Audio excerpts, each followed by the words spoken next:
Dia sangat terkenal BPS sepeda di Malaysia. Dia mau memberikan jadi kita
Let me maybe see.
Udah benar,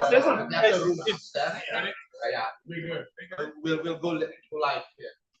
Karena kondisi ruangan panas, cerah ya, kita putuskan untuk bagi dua. Jadi presentasi dari presentasi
So our student upstairs still can see or still can watch the presentation. Today we have Pak Abdul Muluk.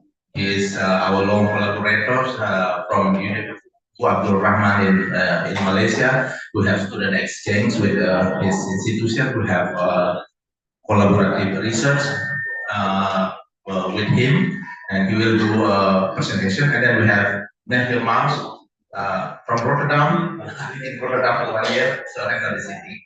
A little bit, not as you because you were born there. Mr. Nethermans, I think you can also connect with Pak Abdul Muluk because you have a lot of work in Asia. He has a lot of work in Kuala Lumpur, but Kampung Kota, a village within a city. I think that's your reason, right? If I'm not mistaken. Yeah? A village within a city, which is I saw from your presentation on YouTube. Cities in Asia actually a big village. It's agglomeration of a lot of small villages, and then it becomes one. And I do hope that we can learn a lot from both of you. And we will also put it on our YouTube link. Is it okay? Yeah, okay.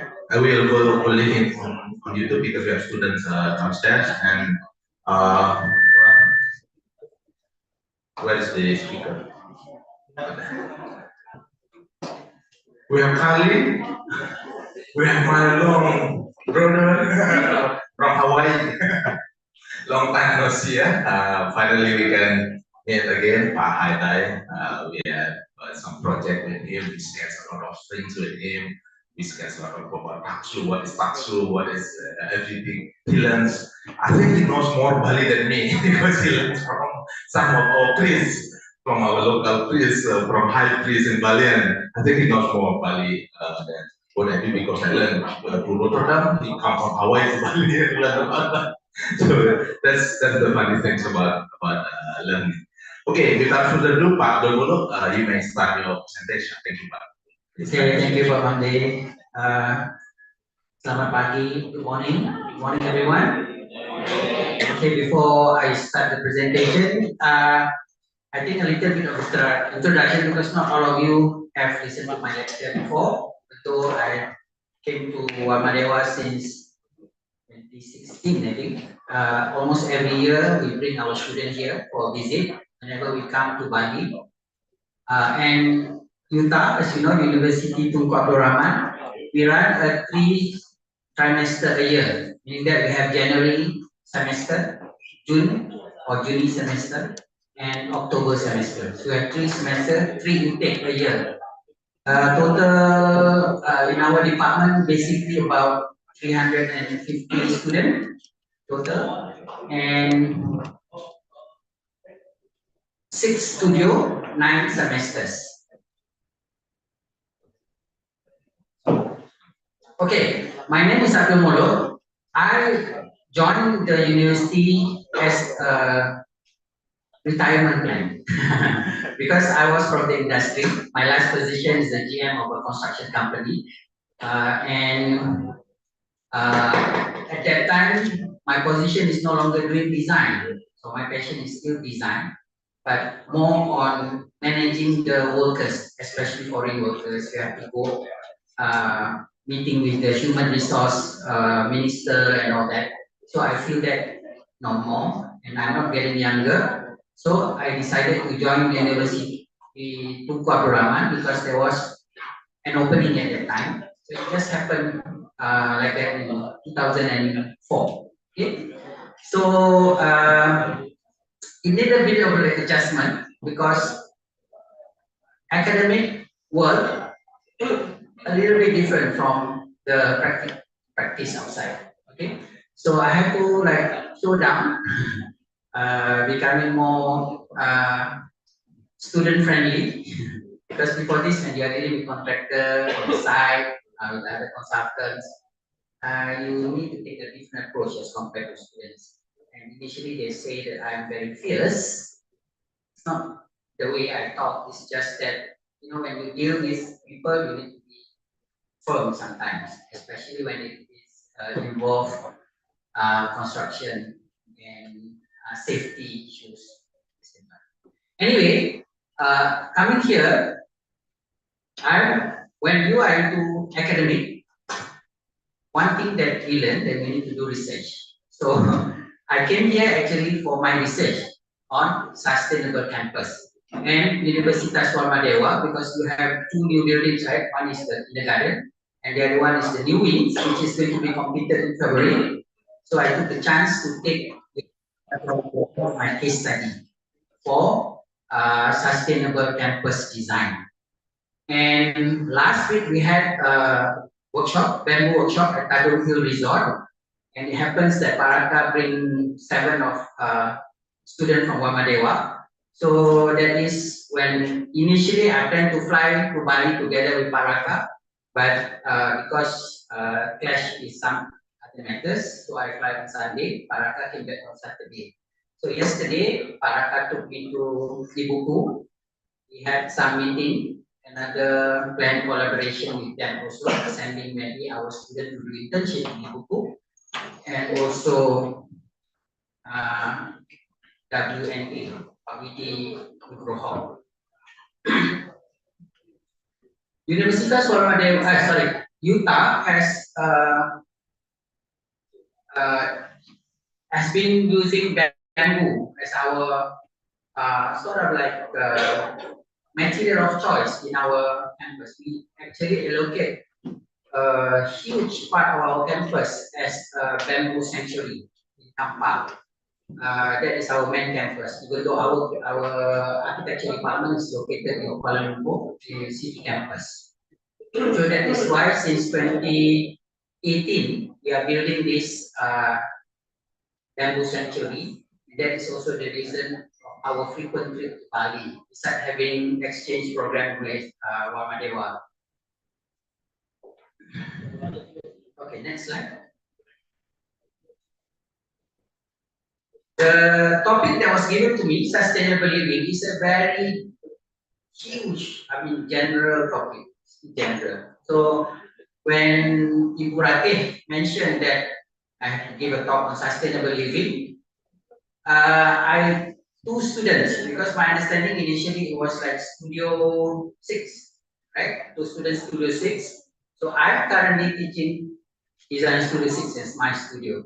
So a little bit customized to all of you in the sense of for students who just get to understand or get involved with how to design sustainable buildings. So this presentation is more like an introduction to sustainable living and sustainable development. Okay, so this I think you can read basically what sustainable living is all about. Basically, it is about lifestyle. So the core idea behind sustainable living is to meet current needs without compromising the ability of future generations to meet their own needs. Involve making choices. That is why it is about lifestyle. Making choices that reduce resource consumption, minimize waste, promote ecological and social well-being. So sustainable living is not just merely sustainable development or sustainable buildings. We're talking about lifestyle. We are talking about attitude on approaching things that we used to take for granted. Okay, and the concept of sustainable living often associated with sustainable development and environmental conservation. So these are also a little bit of our own contribution to sustainable living by changing some of our practices. Okay, basically the sustainability is a complex and complicated, as I mentioned to you. By just listening to one lecture, we won't be able to change you suddenly become like an architect who are well versed in sustainability. You need to like do a little bit of research and maybe practice some of the things that we understand about the issues. There are many changing guidelines or even greenwash that could cloud the designer's approach to design a low energy building. Greenwashing, I mean, like a few years back when sustainability issues or sustainability design has become like a trend, a lot of architects start designing buildings or rock plants growing on the facade, right? 3 months later, instead of having a green wall, you have a brown wall. Because the project is not sustainable in the sense of the system to maintain the green wall has not been incorporated in their approach of design. So that is why we call it greenwashing. Look nice on perspective to seduce your client, but at the end of the day, it is not really sustainable. Sustainable in terms of maintaining the building as the intended purposes. Basic rule will always be the guidelines to produce a quick reference to kickstart any poetic, intuitive, creative, and sustainable design in response to human needs. The simple diagram I share with you there is actually the things that trigger us to start being more concerned about our environment because our CO2 level has increased and started the melt of the ice cap on the north and south pole. So that is why suddenly everyone start to be more aware of these issues. Sustainability is the biggest global challenge today because it means rethinking everything that we do. We were talking about just now, we have to transfer from one room to another room. This is an example of when the designer designed this room, probably not much emphasis on sustainability. The solution of getting a room more habitable probably can be just by changing some of the design, by introducing windows, to introduce cross ventilations and stuff like that. Of course, it sounded very easy and simplistic solution, but you know, these are the things that all of us has to start to sit down and look at design of every aspect of our space.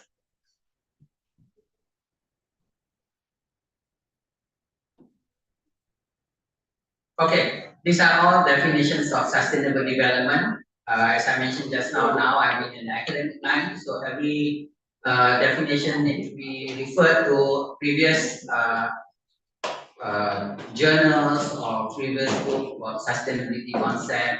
So basically, the idea of sustainable development was born in 1713, and you can read this the slides. I don't mind sharing this with you later because I think I've only given 30 minutes for this session.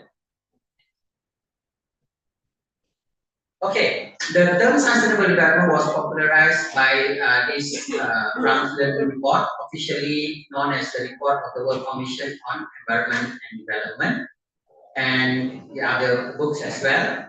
And the photo you see that is about our own traditional longhouse in Borneo, which actually the concept of sustainable living has been practiced in our traditional society way back, even before sustainability become top of the town. And the concept of sustainability is revolving around the concept emerging of the 3S, which are environment, economy, and equity. So sometimes, again, as I mentioned just now, a lot of us forgot about the other two aspects, which is the economy and equity. We only talk about sustainable building or sustainable design, a sustainable environment, without thinking on the economy part and the equity of the society part. So I know that it's not, we can't do so much for everything, but we should be aware of there are consequences on the economy and equity when we try to force our idea of environment sustainability. The simple example I give you just now, when architects design the building with high maintenance of the mechanical and electrical aspect of the building. For example, maintaining the vertical landscaping for the buildings, trying to achieve thermal comfort in a hall, a huge hall like this. So these are all things that will cost money to the client. So that is why when the maintenance cost of the building become too high, chances are the next building that they're designing, they will start to rethink about accepting sustainable features in their building. So this is something that we need to think about. And equity in the society, of course, this involves larger things when you have huge development next to a village which is with very minimal usage of energy. Next.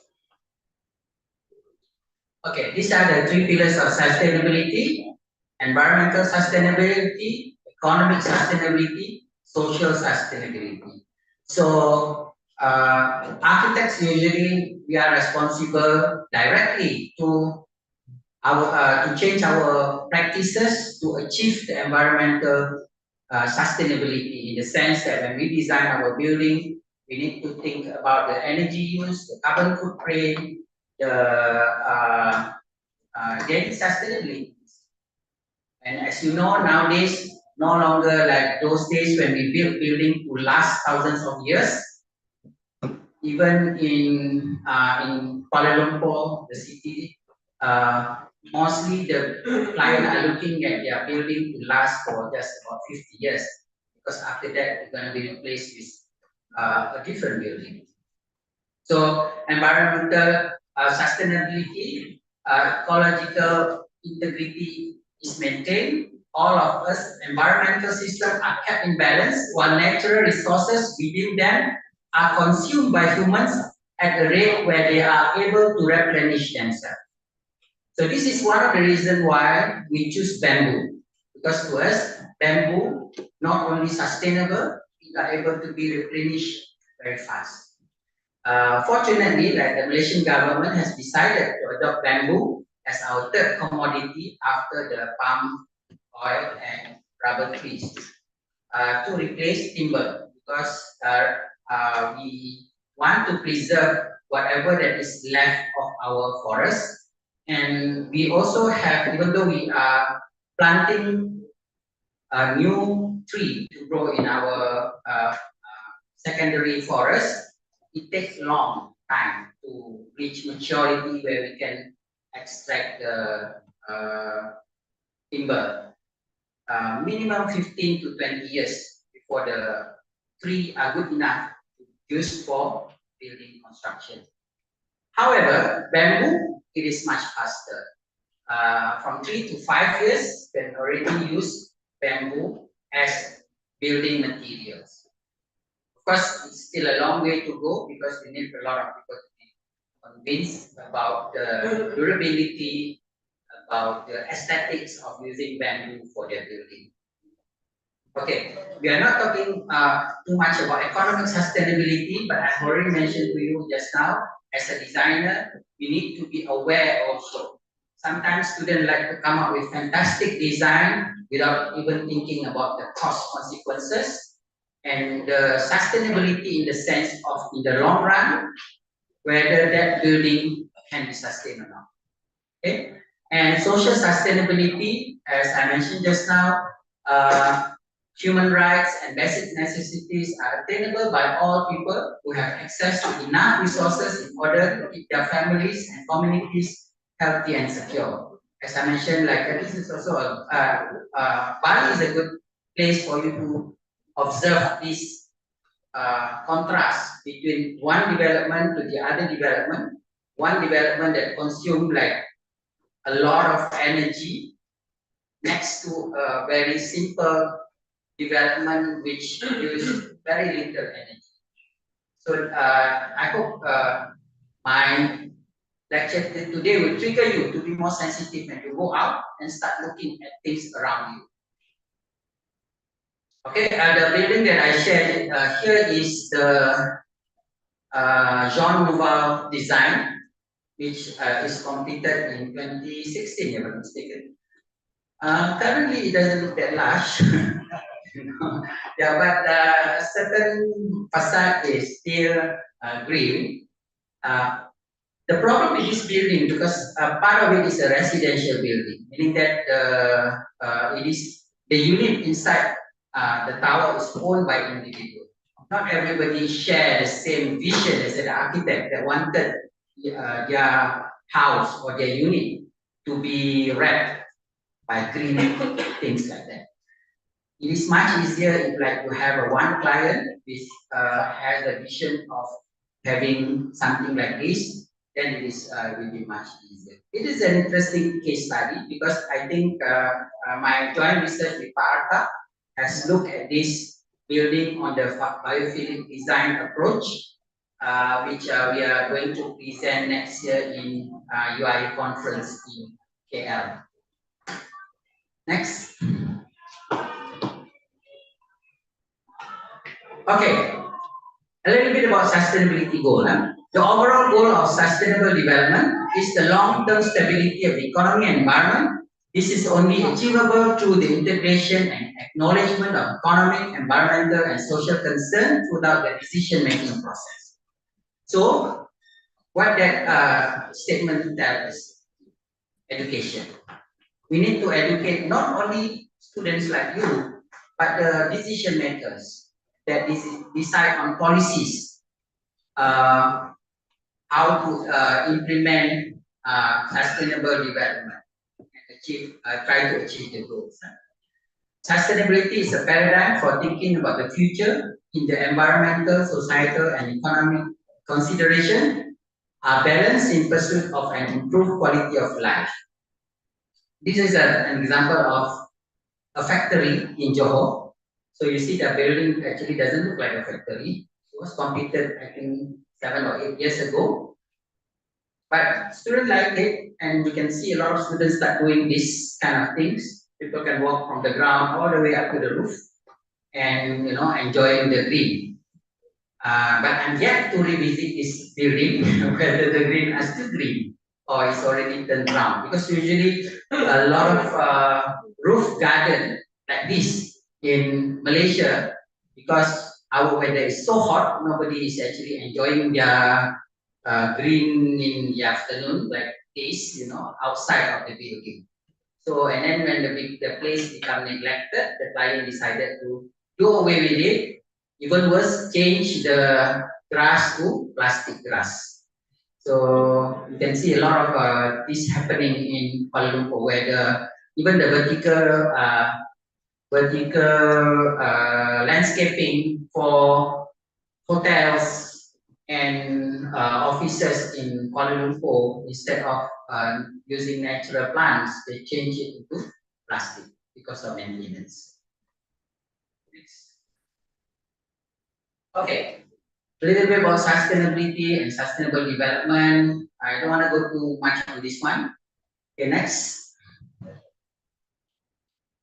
Okay, these are the key principles of sustainability. That there are more. Actually, these are just some of the things that I want to share with you. First thing, reduce, reuse, recycle. I think this one has been practiced by almost all of us who are aware of environmental issues. This tagline of 3R has been, since I was a student, many years ago, we have already started to use this.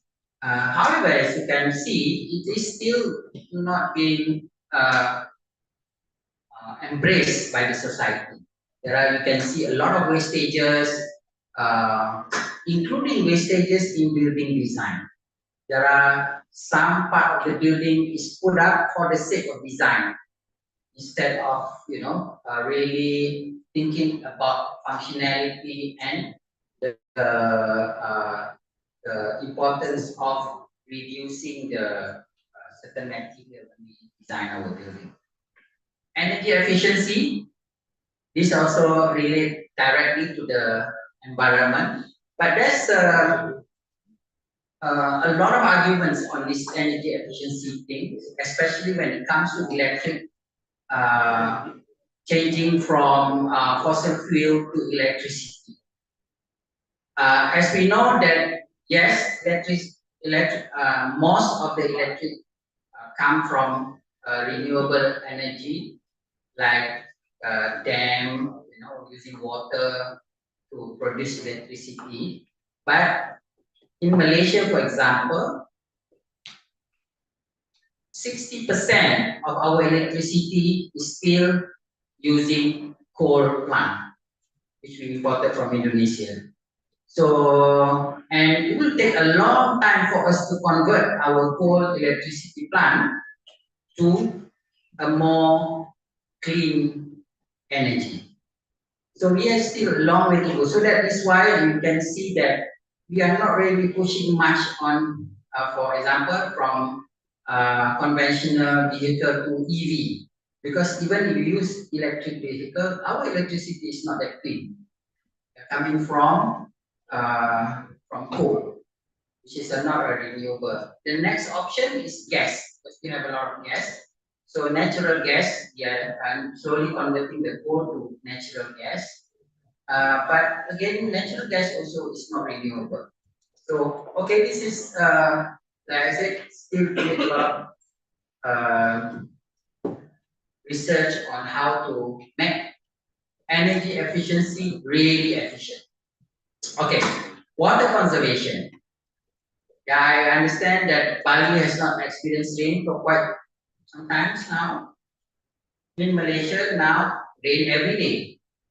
Like morning like this, suddenly 2 o'clock rain. Not like normal rain, huh? Malaysian rain with thunderstorm with everything for 2 hours, and that's it. Sun came up again. We have been experiencing this really unpredictable pattern in the weather since the last few years.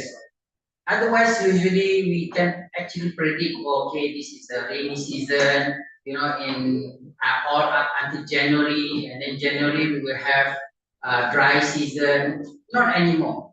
The climate change is real in Malaysia. You can't even predict when the rainy season is gonna end. We have been experiencing this rainy season for the last 5 months, as far as I remember. Of course, it has some advantage. It helps us clean the air from the pollution that came from Sumatra because of the forest burning. But at the same time, it is taxing on our infrastructure. Got a lot of flash flood. So now we have to build our drainage system for buildings to anticipate the sudden rain with the huge amount of water came into the our city. Sustainable transportation. We have discussed about this, about use converting from conventional petrol-driven cars to EV. And, what are the better options? Probably by cycling, by walking more. It is not very practical in our weather, but I think probably again the policymaker has to assist on this part. One of the things that the government in Malaysia has slightly contributed to it, it made the government office to set the temperature of their aircon to 21 degrees Celsius.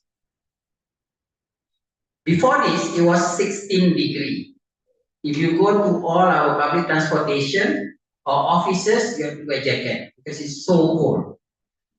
Reason also because we are so accustomed, some of us are so accustomed to sit in an aircon room like this. When we go out, we feel very hot. But now, maybe 7-8 years later, even the shopping mall in Malaysia also has increased their temperature. Instead of 16 degrees, now they are 20 degrees Celsius. Thermal comfort is a very flexible, because for some people 20 degrees is still very hot. But for us, for me especially, 20 degrees is very cold. My thermal comfort is actually 24 degrees. You know, because a little bit warmer. You see, I wear a jacket, even though in Bali. so I think you notice also Asian, even though tropical climate, they put up layers and layers of clothes because they're used to it, right? So I think this should be taken into consideration when we design our building to be more in context with the social being surrounding our design. So again, it's like can have a separate lecture on that. Eco-friendly housing. Okay, these are also very difficult to achieve because, as I mentioned, when we build a house, this is actually a very personal thing. You can't impose your idea to these people when they used to live like this kind of temperature inside their house all the time, aircon 24 hours. Want to advise them to build more windows and all that. It's not easy. So again, I said maybe through education and through giving good examples on how sustainable building also can be equate to comfortable and enjoyable building, then probably they will change their mind. Renewable and clean energy. We have talked about this just now, about how we generate our energy. And then reducing carbon footprint. I think Mr. Neville will be talking about this zero carbon footprint. Okay, next slide.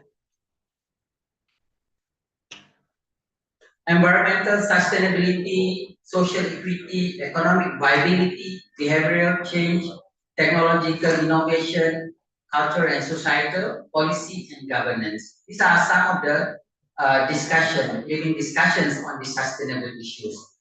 We're going to have this dialogue or this talk on sustainable issues 20, 30 years from now, because there are so many things that we need to learn about achieving that balance between economical sustainability and social.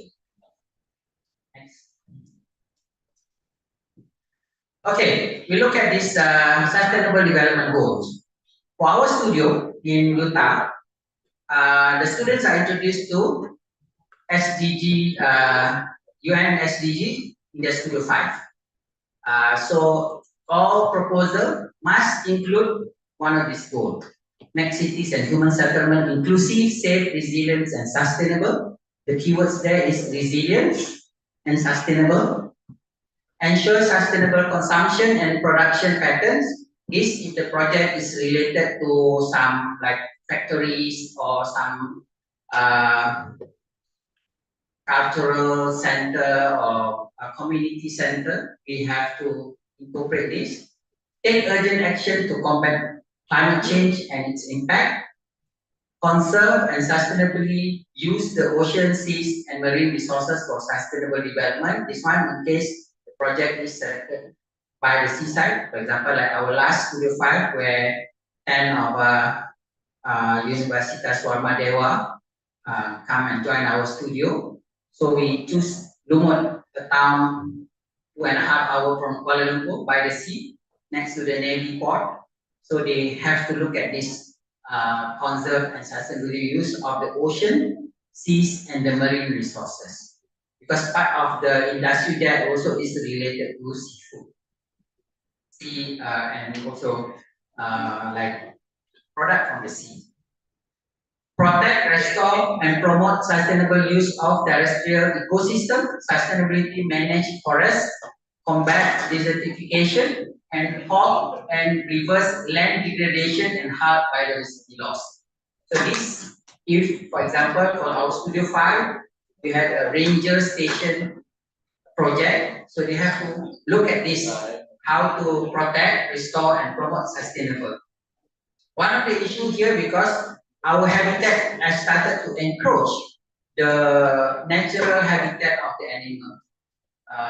So there's a lot of news lately, especially a lot of elephant has started to disturb the farmers' orchards, and some sun bear was found encroaching into farmland. So these are the things that, as I mentioned just now, we need to find a balance on how to, you know, encourage development, at the same time preserve the biodiversity of the area.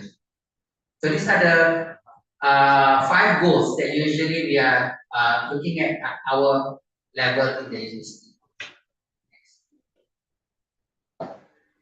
Okay, sustainable cities. Of course, when we talk about sustainable development, because now every country has moved towards urbanization, people moving from the village to the city. So no choice, we still have to look at this, how to design a sustainable cities. These are some of the things that you can implement in your design to show your awareness or your sensitivity to the environment. Okay, I can share a little bit with you about what, as you noticed just now, the one of the aspect that we need to look at is the government policies. Government policies are very important. They are like the decision maker on what are the things that need to be done, like economic empowerment, environmental sustainability, social re-engineering, that what we have been doing in Malaysia and Singapore, for example, governance and policy tools. The 3 development dimensions are also aligned with sustainable development goals. And as you can see, an example of in Malaysia, you can see our airport with the concept of forest in the airport in the forest, forest in the airport by Fukuoka. When more than 20 years ago, talk about the design. Now, a lot of us can see the benefit of having that approach of trying to be at peace with nature or with the surroundings. And these are the view of the river that separated these 2 sides, Kampung Baru and Kuala Lumpur city center. As you can see, the contrast between the village, the urban village, next to a super high-rise buildings, just like 5 minutes walk from the kampung. Of course, this one is, again, I said it's going to be a separate talk about why this village remain as a village in the middle of the city, even though all the development surrounding it has keep pressure to the stakeholder or the landowner to sell their land and start building something nearer to the KLCC. Again, issues of sustainability, equity, things that I will come up and we discuss about these issues. Next. Okay, why I show you the traditional Malay vernacular is because actually this is a very good example of sustainable living. When you are living in a traditional houses like this.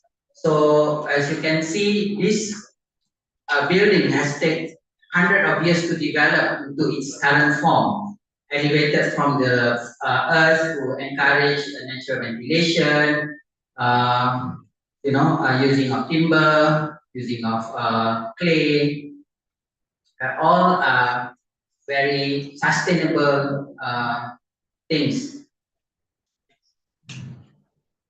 The diagram showing you the sections of the traditional houses where it is actually really has thermal comfort in the mind of the designer. Although they don't have architects those days, they are actually built by tukang or the carpenter or the expert in the buildings.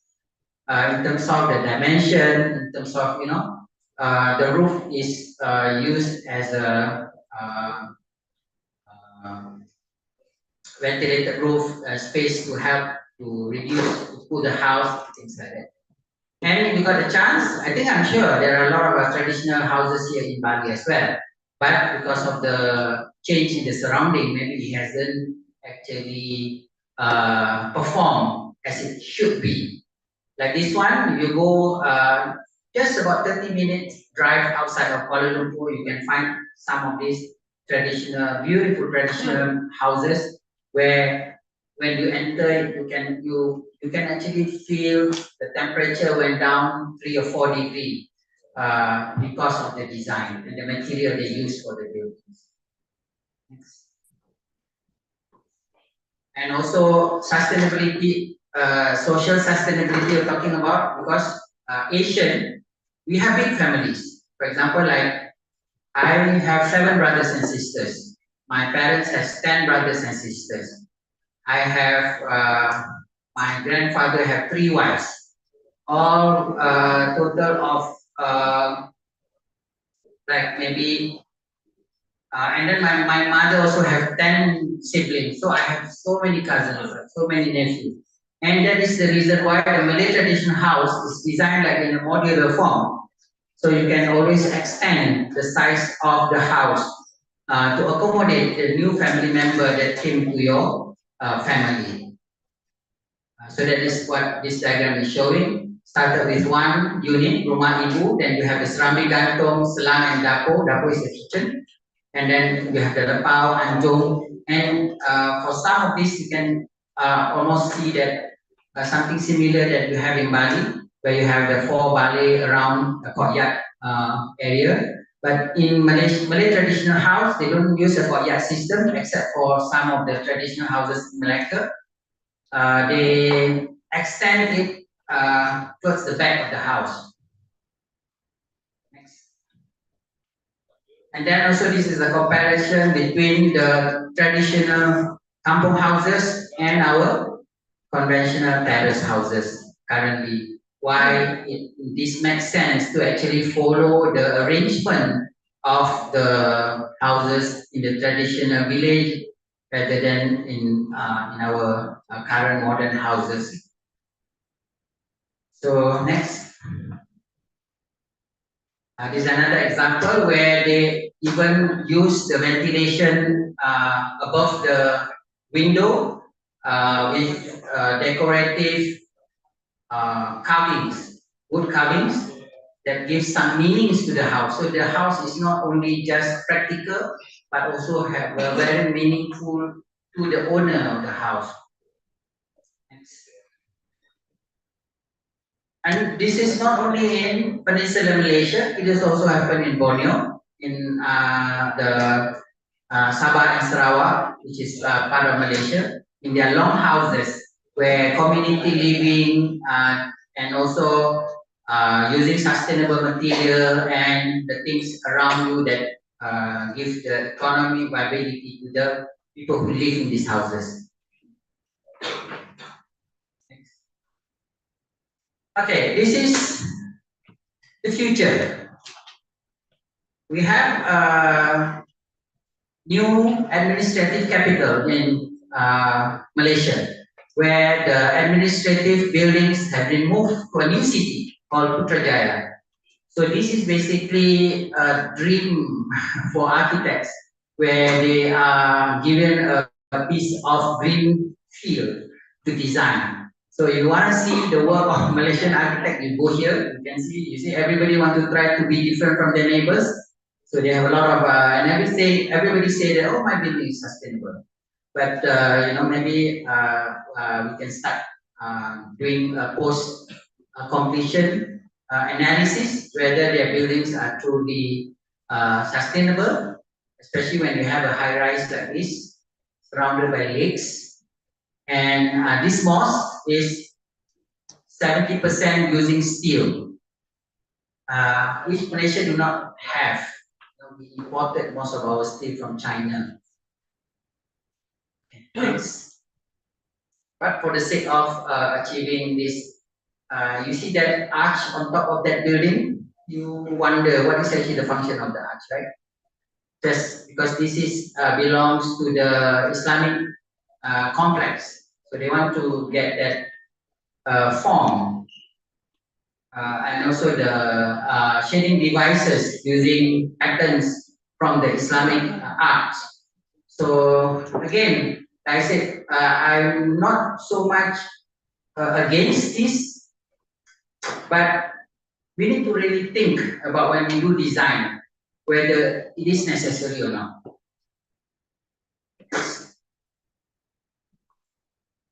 Okay. Finally, I want to share one of my student work. This is a third year second semester student work in Kampung Baru.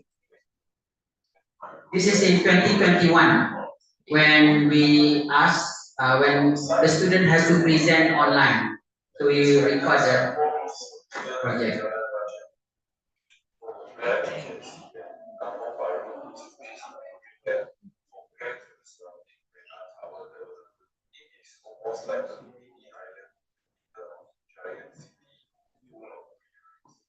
Variety of trees and shrubs can be found along Kampung Baru, and also different types of flowers are also around. The issue of the current Kampung Baru facing are the uprising commercial buildings being built that cause insufficient open spaces for The site is located in Kampung Baru. The photo that I show, the contrast between the kampung and the site. different types of vegetation crops. By observing the site, we can see that trees are scattered around the area, and the main roads are being decorated by full of trees. Therefore, the idea is to maximize the green spaces of the building by preserving the existing trees and create terraces on top. By combining these two ideas, we can create more green spaces than the original size of the site. First, the trees are being planted at the center of the courtyard. The building is being lit up, inspired by the traditional Malay house concept. Next, the building volume is formed according to the local housing grid, and series of terraces are created cascading towards the natural park. The volumes are improved. Last, by adding a drag in order to shape the interior of the two different front entrances of the building is to differentiate the student entry and also the public entry. The vertical column and the staircase are placed at the back of the building, whereby the classrooms are slotted into the structures. The construction methods are using the modular prefabrication system. And last, the cantilever roof is being supported by the 18 primary columns. Primary columns are consist of 4 steel columns fixed to steel footings. Posts and beams are intersect with the columns. Structures are using ULAM timber as main materials, and cantilever roofs are made of the steel web structures supported by the timber column and finished with metal cladding in the exterior and timber cladding. The internal courtyard allows the hot air rises to the air. This is a sustainable feature required for our students to incorporate in the design. Harvest rainwater, provide shading, and also collect solar energy at the time. The roof helps to improve the air quality and also reduce the indoor temperature during.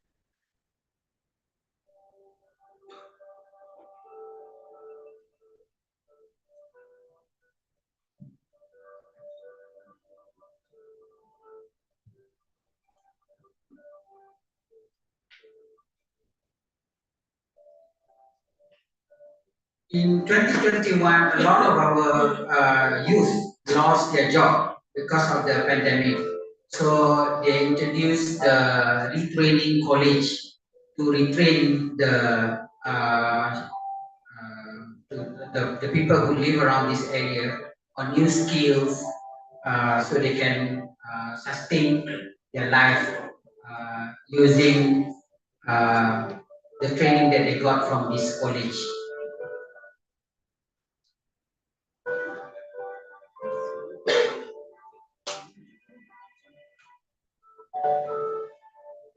So to make it sustainable, we get the community to be engaged with the building by separating the student entrance and the community can still use the ground level for their activities. The outdoors area, which was designed to build to the KLCC, is a place for the user to gather and inspire conversation with people.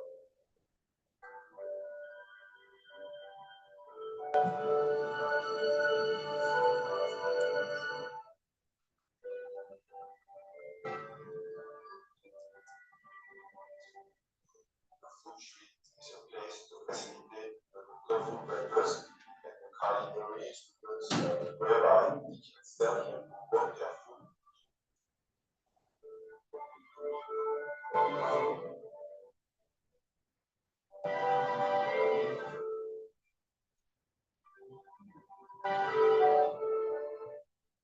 Rest user enter from the metro park and direct to the center plaza, which is marked by levels of vegetations.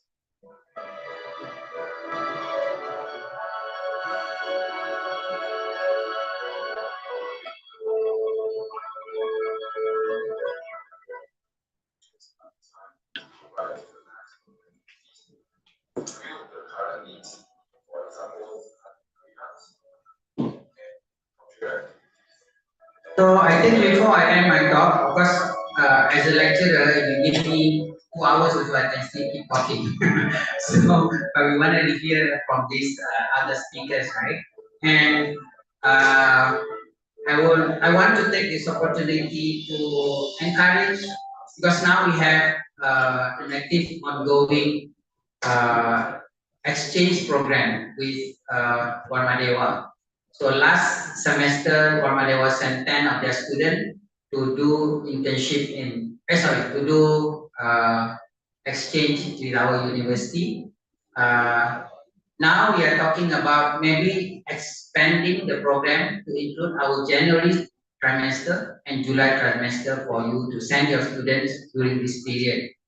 And besides that, I also would like to, next year we will be the host to Architecture Students Workshop, which 25 international universities will converge in our campus in Perak for Architecture Student Workshop.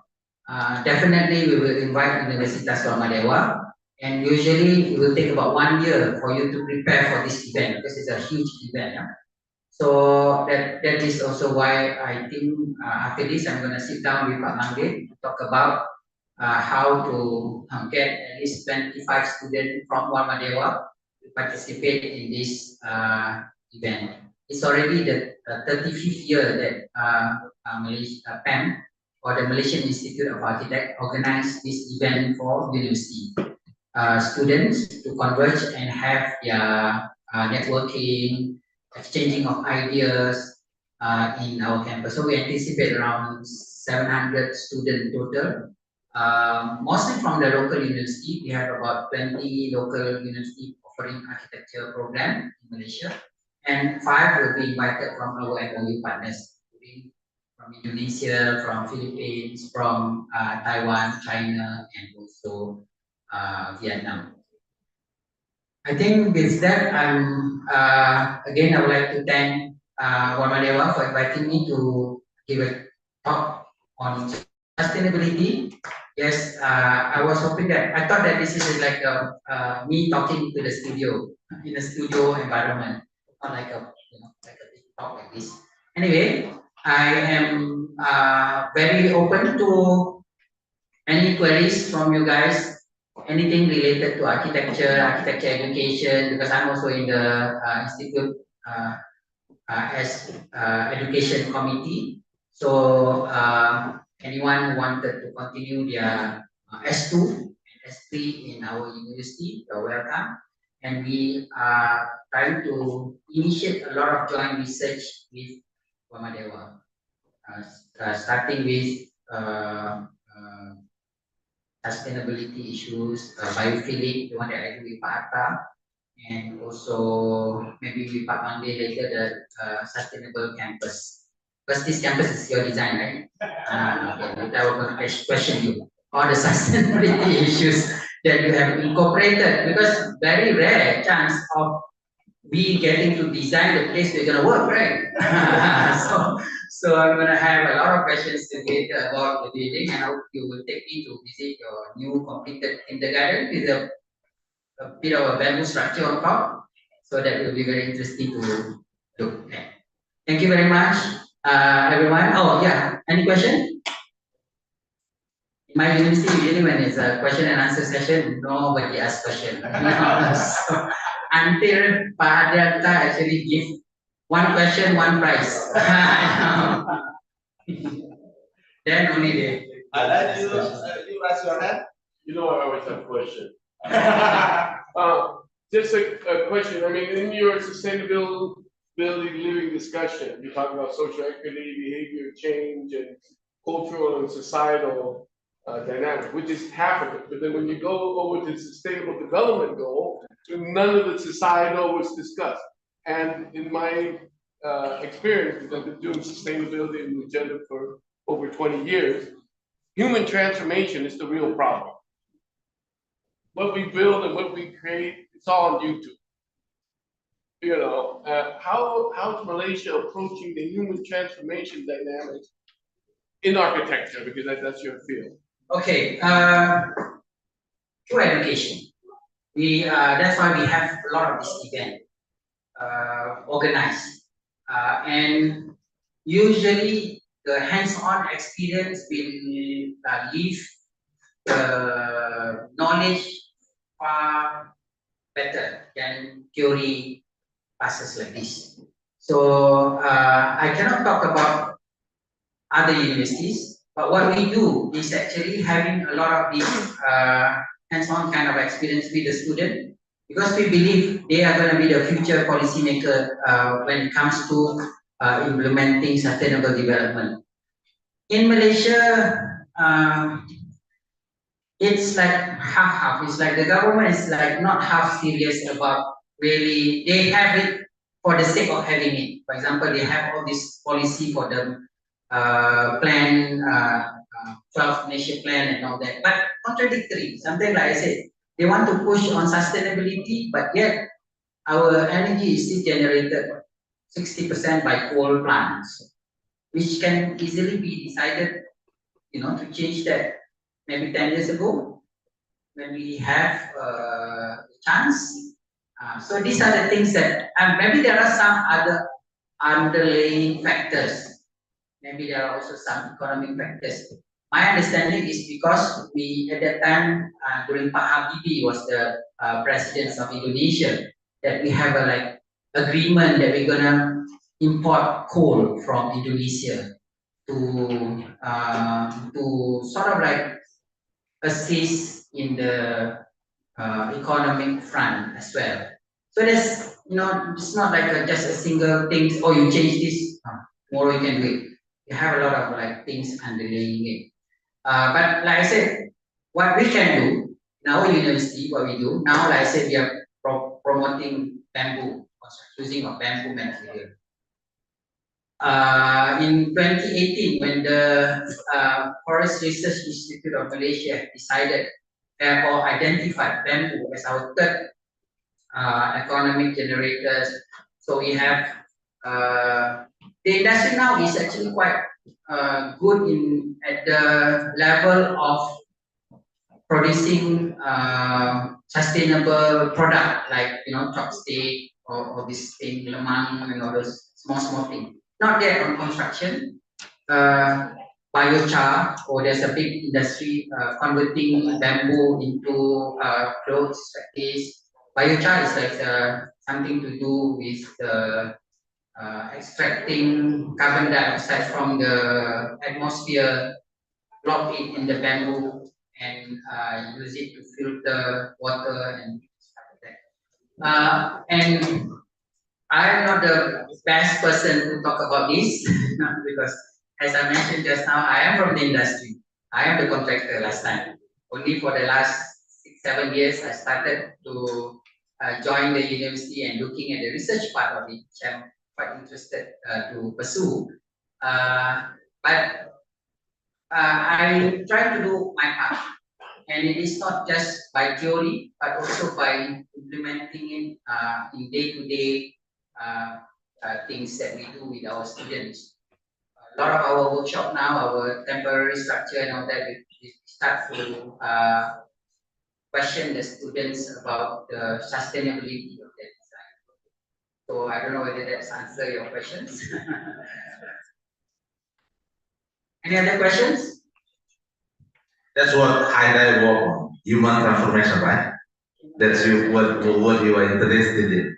At the end of the day, it's that, and as the university is interdisciplinary, and that I want to know from an industry point of view, do you see things like from interdisciplinary human transformation happening? Because otherwise, in university and in theory, research, it's all great. But when the money sets in, it's a different play. And we've seen it all through sustainable development. When the money gets there, all the theory and research is up. Yes, agree.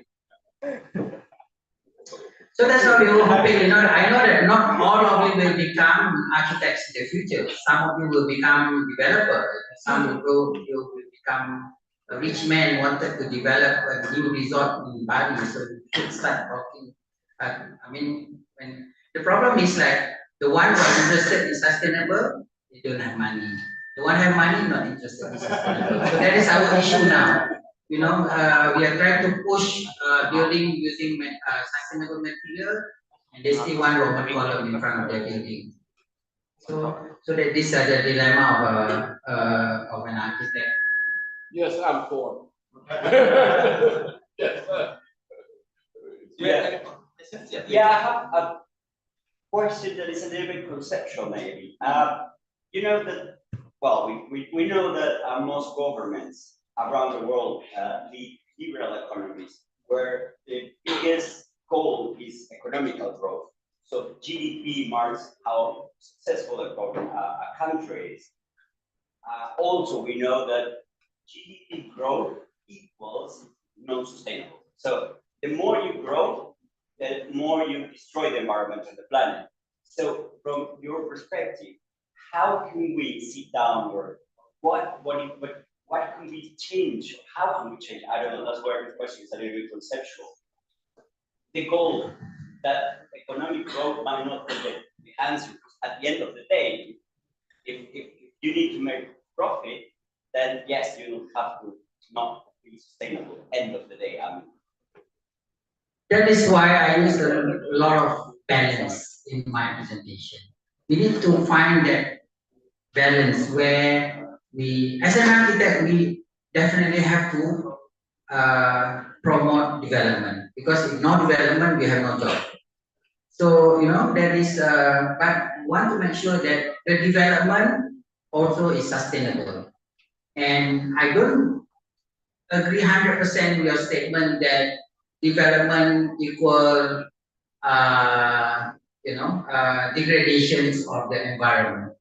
We can have a balance between the two, preserving the environment at the same time as a sustainable development. Again, simplistic statement, need to be looked into further on how to achieve this equilibrium of development and environment sustainability.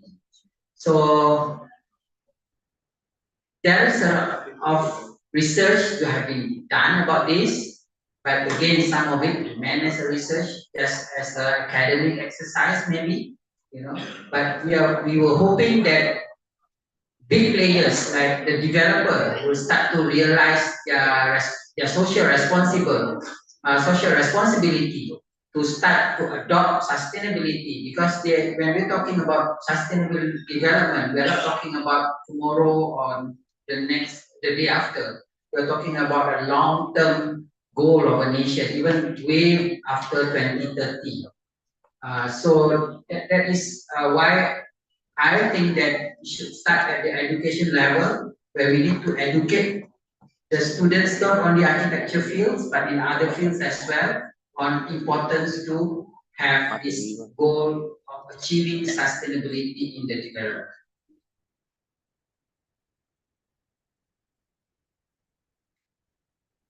Okay.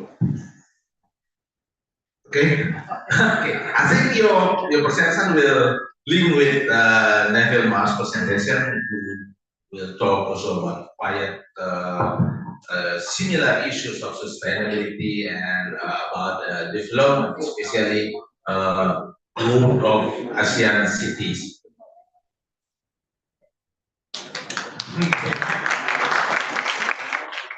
Neville is an architect, urban planner from Rotterdam, but he has an office in Shanghai and Bali. So you have an office in Bali. Oh, he started his office in Bali. So we will have a lot of time collaborating with you.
What a great question.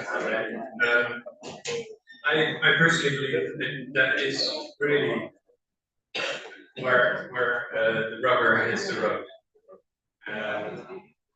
And coming from China, we have money, we have knowledge and technology, and still we're, as I'm going to show you, I think, messing up this whole concept of sustainability. So from that perspective, I think the very definition, as mentioned in the previous presentation very clearly, needs to be looked into. I think it is at the moment not just ill-defined, it is basically misleading how every 2-3 years we're getting a new swarm of terms and terminologies that are thrown at us that are going to save the day. If it's the sponge city, or the eco city, or the smart city, none of these really hold any water. They're ill-defined, they're non-defined, and as such, they can't have any scientific basis in treating the issues at hand. I think your question was spot on.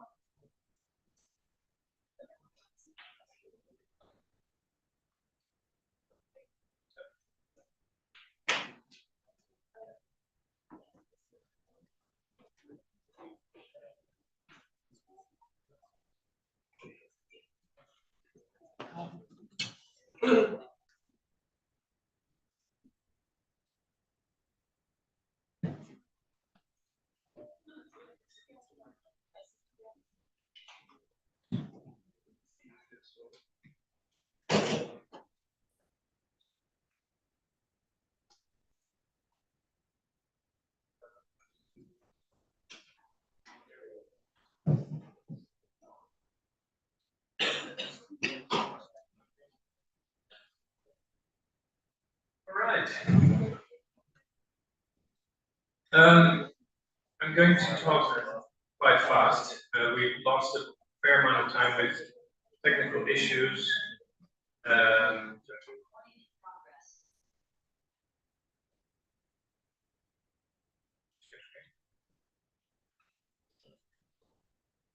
I'm going to be talking.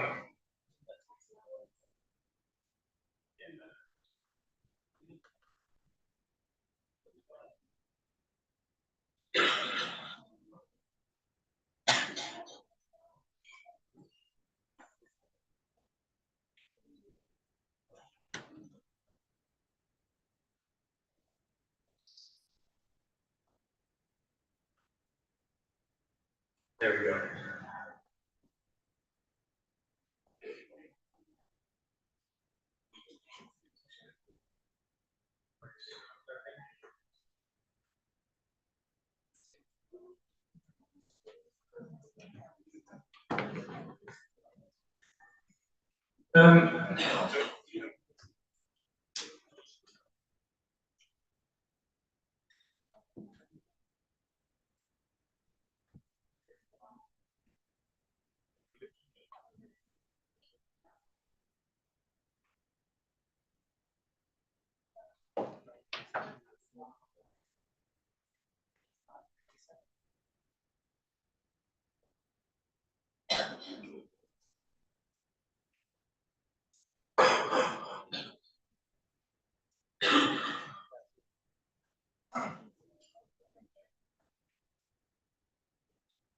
We're good.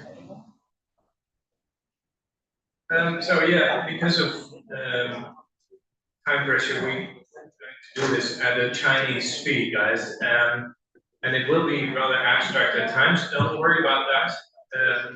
This just now I got this wonderfully kind offer that the whole talk will be translated into Bahasa and put online and shared with you. So just enjoy and don't worry too much if you're missing some bits and bobs.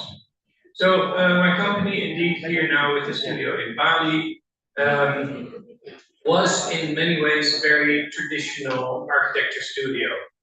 We did buildings that I prefer to do, public buildings, usually through competitions that are then kind of, let's say, glued together using concrete. That's an issue, as we see later, when it comes to being really profound in your sustainability principles. But concrete is a huge amount of fun, and you can do all kinds of wonderful things because effectively you're just playing with it like papier-mâché or indeed glue. This is a National History Museum in Budapest. This is the south side with all the shading. This is the north side, opens up to the landscape and indeed to the surroundings. So at that stage, we set out to, let's say, be sustainable by adding solar panels and indeed a grass roof. As I've delved into this topic, I felt increasingly uncomfortable with this understanding of what indeed would be, should be sustainability. Here you see the Japanese concrete, it's a material, but and it performs and it's easy and cheap. So to the previous point, yeah, affordability and sustainability are often at odds. We like to apply, let's say, I'm still Dutch, we like to apply kind of conceptual approach. You know, we stick all these programs together, have fun with it, fold it and such, to create, in this case, kind of this infinite loop that you wander through and to see the exhibits. Now, we've done a lot of towers, and I want to kind of slowly start my real talk here. The tower is an exciting thing and can be sustainable to an extent. I think the compactness of it, the fact that you go up and your land use is very limited, would be the parameter of sustainability. However, a tower is kind of like a tree. It's a singular tree, and to have a tree is wonderful, but that's not what is going to solve the problems of the future. That's not the issue at hand. What we need to be looking at is the forest. The forest in this analogy is the city at large. So with that kind of understanding, I felt increasingly compelled to start looking at the city as a whole And China, of course, when I moved there in 2003, was hyper ambitious to build many of them, all of them branded EcoCity or some other term. So when you arrive in China, this is kind of what you see, this rather gray landscape, and it makes you wonder how these two ideas are compatible. This extremely ambitious, well-funded agenda of sustainability on the one hand, and the outcome that you see here as you drive on the high-speed rail from Shanghai to in this case, Suzhou, which is kind of this blur, this muddled gray landscape. If you do have questions, by the way, you can reach me on this handle. I think it's. So I arrived in China with this rather ridiculous ambition to see how I could assist them in designing these 400 new cities, each of 1 million.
that does a number of things. One, you create a suburbia and not the city. So the traditional dichotomy of urban versus non-urban is out of the window. And secondly, how do you make this type of highly dispersed landscape accessible? It's difficult. And thirdly, the land consumption, despite this extreme density of all these beautiful towers, the land consumption is extreme because we're actually looking at a very fragmented type of urbanity. That fragmentation is so extreme that it seeps right into the rural settings. This is a typical Taobao, I think you would call it a Gojek messenger, who delivers straight from the village where much of the production takes place and brings it to your doorstep. That introduces a new level of urbanization that is completely granular, that happens at that micro level, bridging the smallest villages to the countryside. So the traditional idea, the map of these beautiful cities that we know from China, is kind of outdated. Underneath it lies this map of 600,000+ villages that are beginning to blur together. In fact, these areas between these cities have a density that is equal to an American-sized, mid-sized city. So you could argue this is already kind of a megalopolis. This is an urban setting, much like the Desa Kota in Java. And those urban environments, those rapidly expanding urban environments, compete with exactly the same space as the most productive rural landscapes here in green. If you superimpose those, that means that urbanity is eating up our valuable land. It creates a sort of muddled, weird, what I call clouds and spikes type of image, where you do have traditional centralities and extreme density. Shanghai is one of the world's most dense cities, but you also have this bleeding and oozing out into the countryside, pretty much across the east of China. Another GIS map will show that in detail. If you zoom in on the green area, you can see how it's possible that a city of what I would call a megalopolis of over 400 million people exists, but below the radar. We don't acknowledge it. That is because all these little dots are in fact dense villages so close to each other that you can actually walk from one to the next, much like the Desa Kota in Java. That kind of dichotomy also happens within the city. Shenzhen is the dream of the Chinese urban product. It is kind of their prestige project. But even within Shenzhen, the similar dichotomy can be found. This is the formal city, and these are all the informal, built bottom-up, local existing villages. Within these villages, half of the 10 million people in Shenzhen live, but on a much smaller surface. Also, for a much lower cost. So the beauty and glitz of Shenzhen would never be possible without the actual existence of these informal hubs. We heard it in the previous talk of the village in the city type model. Here you can see some images from above. It is dense, it's actually properly dense. Here's some street views. These places, grown organically, are the crucibles of a real civilization, of a real community. People live and thrive here and have done so for a very long time. That is being pushed out by the formal urbanism, by the glitzy boxes, by the office towers, etc. And what you have left on a, let's say, theoretical level as a planner is a schism between, am I part of that or am I part of that team? Am I part of the global community pushing an agenda of global cities that are resilient, quote unquote, that are very much urban, metropolitan, that are planned top-down and central, that are part of the narrative of nation building? Or am I part of the local, the rural, the bottom-up, the village-driven, the dispersed, something that would embrace community building here in Dakota, but also the favelas, the slums in Mumbai that I'll show, etc. That dichotomy, I believe, is a false one. If we don't address that, what we will end up with is a harsh conflict, a space that is muddled and of extreme contrasts. And at the moment, we do not have a model to bridge, to merge these two worlds. As a planner architect, you have to somehow choose between these two, and I've always felt tricked and cheated by having to make that choice. I feel the real answer is in bridging and merging and connecting these two skills. Let me show you why. This is Beijing. I'll show that very quickly.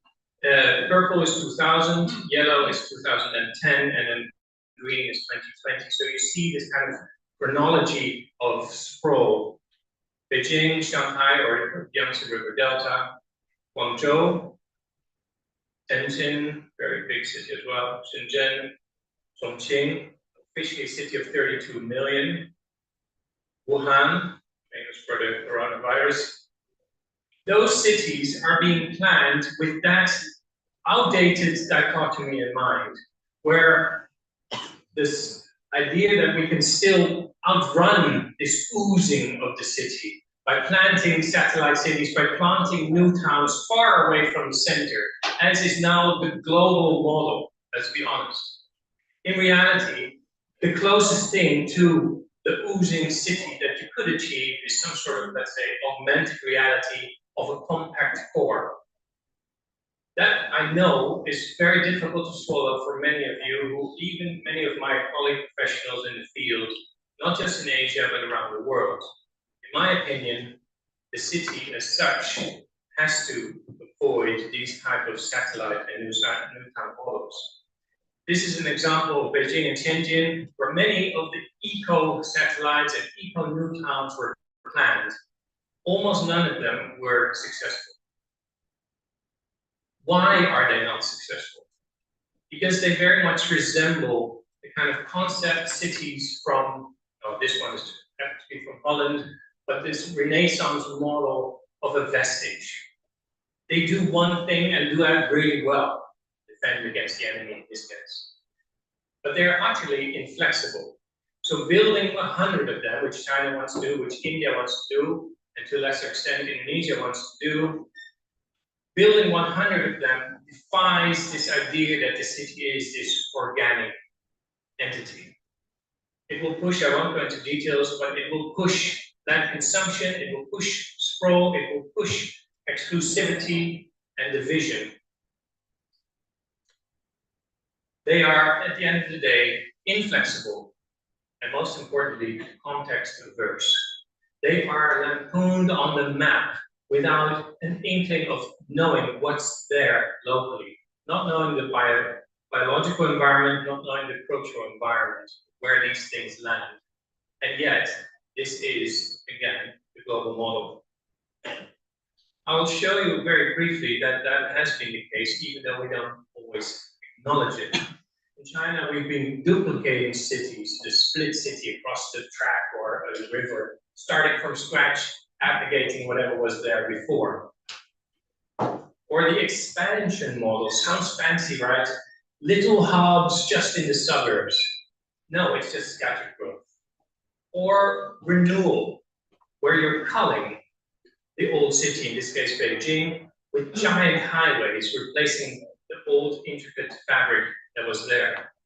And then in the second generation, a bit more modern, we get a bit more sophisticated. We do kind of new towns with a transit corridor, wonderful. Or even more sophisticated, we start looking at Denmark, where we do, let's say, logs and fingers, right? The middle one. That's definitely at least acknowledging the existing entity and existing amorphous shape.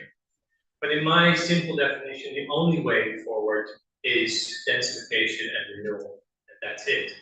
That clarity is quite helpful when you're talking, as mentioned in the morning, when you're talking to politicians, so you need to be crystal clear.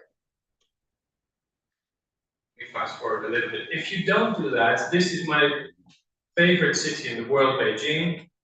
If you don't do that, that culling through large infrastructure is creating an entirely fragmented, loose fit city where you can barely walk from one little neighborhood to the next because you have to traverse this amount of tarmac.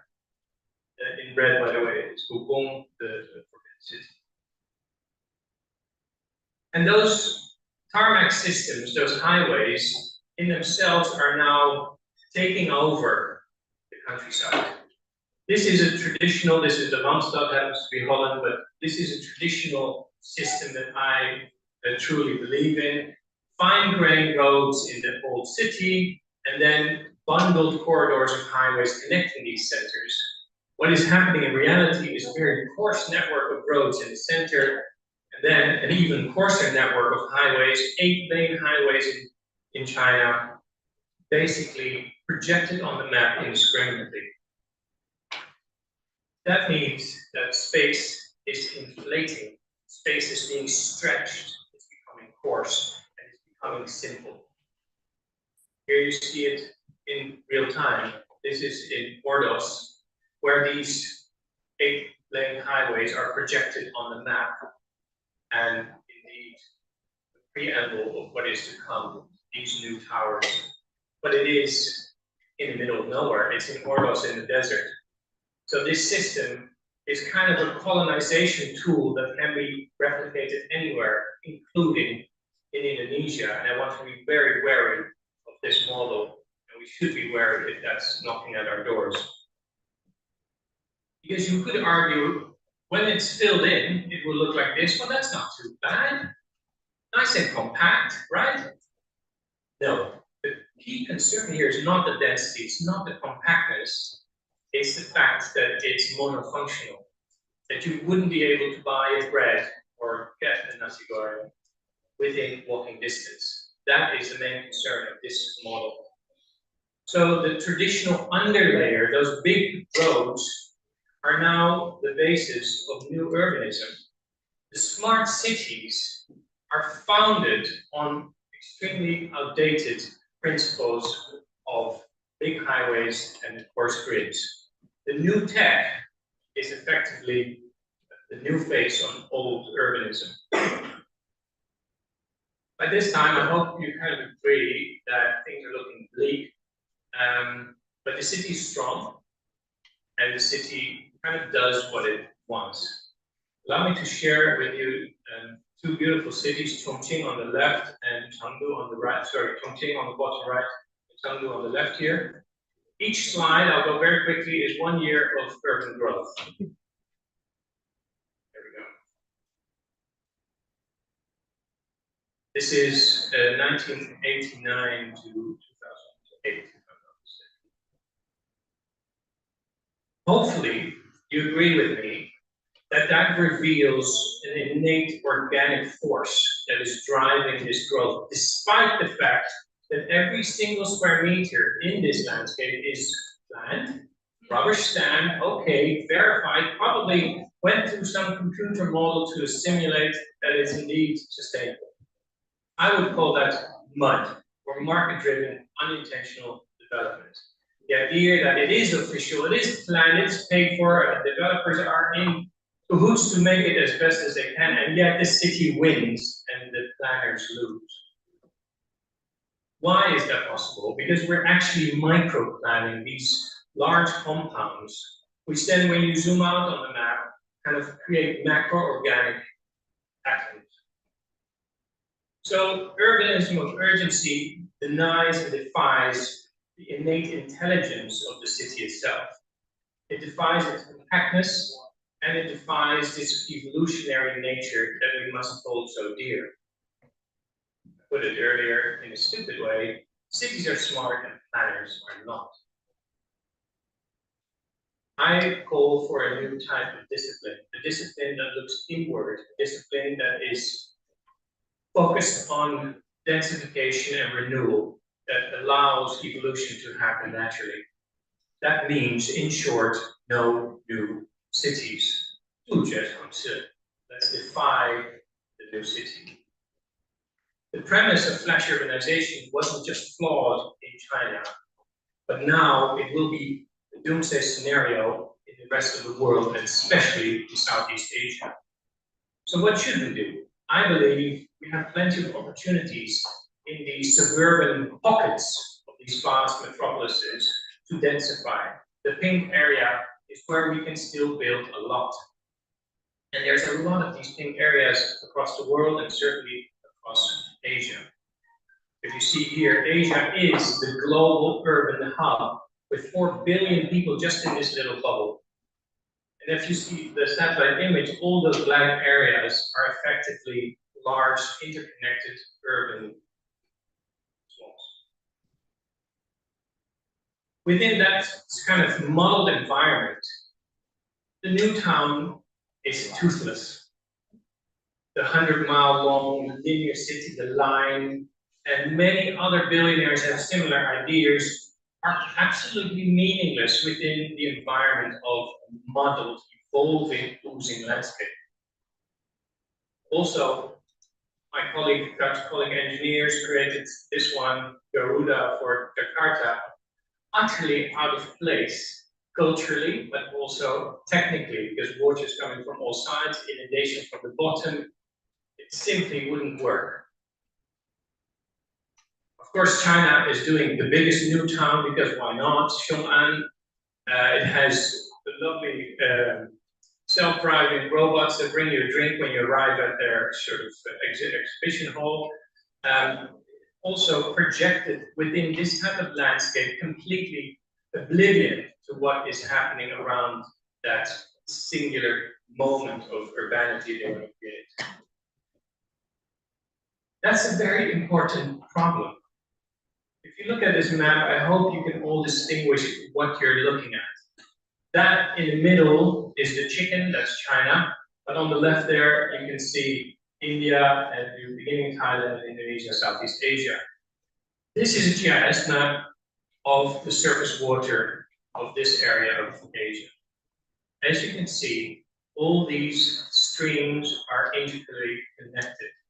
So pollution that travels from anywhere in this system will flow freely through the entire system. That means that a singular eco-city doesn't mean and doesn't do anything within this interconnected world. That is the concern for the Anthropocene, where we still believe that eco-cities are kind of panacea or solutions or pills for all our global crises, and there are increasingly many.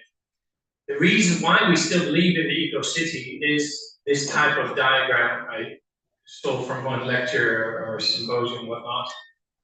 The idea that the city is compact, I strongly disagree, because it's compact at some parts and it's disconnected, as you've seen. And the idea that it's wealthy, for some people, yes. And the idea that somehow, because all the CO2 is concentrated in one spot, we can also tackle it. No, that's not true. In China, they're producing products that are consumed in the West, notably in America. That CO2 is produced in China, but it's consumed in the West. So it is a global issue. And the story, unfortunately, that's more complicated. The available land has to accommodate us as a population for living, but more urgently, it has to accommodate our food needs. So being compact is critical, because if you don't incorporate the land use, if you don't incorporate the water, air, and soil in one model, and you just simply focus on these insular urban moments, the eco-city, then you fail to look at what is the other 97% of the land use. And yet, it's getting more complicated because, as we all know, this process is constantly being battered by extreme cold, extreme weather, extreme heat, deforestation, pollution, etc., etc. This is Jakarta only, I think, about 8 years ago. the common occurrence, obviously.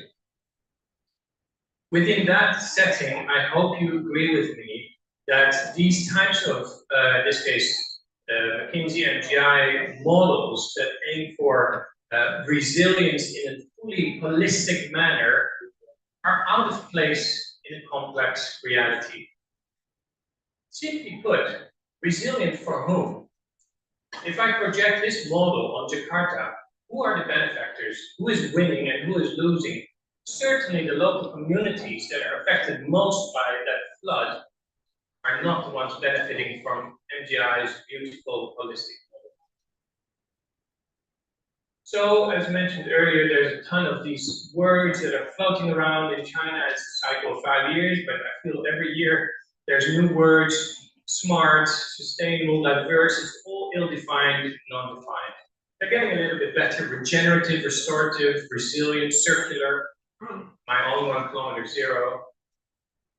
These are terms that if you don't know what they mean and how to implement them, they are actually ineffective. And the city as a singular moment, as a spatial system, has difficulty dealing with the plethora of ambitions that, for instance, the UN Habitat has put forward in the development goals. And it gets trickier still. We're trying to be circular. We're trying to close resource loops. We're trying to keep the energy locally, materials sourced locally. But the city itself is not a closed system. The city, as I hopefully indicated, is adaptive and complex. And it is emerging only as a series of flows and intensities. That means it is averse to being walled in. It is averse to being cut off. So if you want to be resource savvy, you have to acknowledge that the city itself is the product of all these resource flows intersecting, and where the intensities form, hopefully there is a critical mass that emerges that you could call the city. So instead, what I feel we should be looking at is land use. You say, wow, city's only 3%, which is difficult. No. Again, 50% is agriculture, and there's a little bit left for forests of what is already a very small area of habitable land. So in fact, if we incorporate access roads, trains and such, logistics centers, include that, look where the people live and where the people are urbanized, you get a completely different story. You get the story of Neil Brenner's, Harvard's Neil Brenner's planetary urbanism, where urban fragments are occurring everywhere. The concern here is the fragmentation. You might, in absolute terms, still have 50% agricultural land, but the parcels are so small that it's fairly meaningless and low value. So land use, I do believe, is the cornerstone of any discussion about sustainability.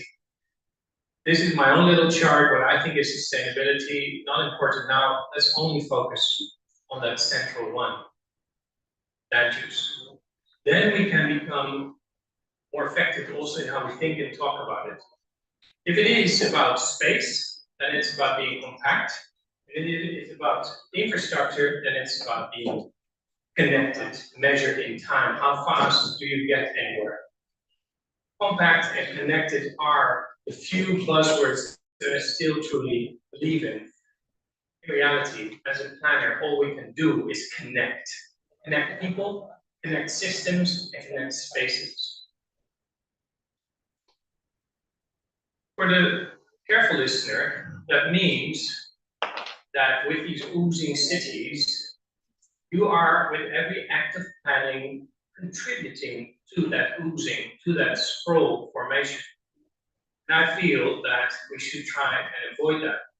We can be so compact that we can at least not activate and accelerate that expansion.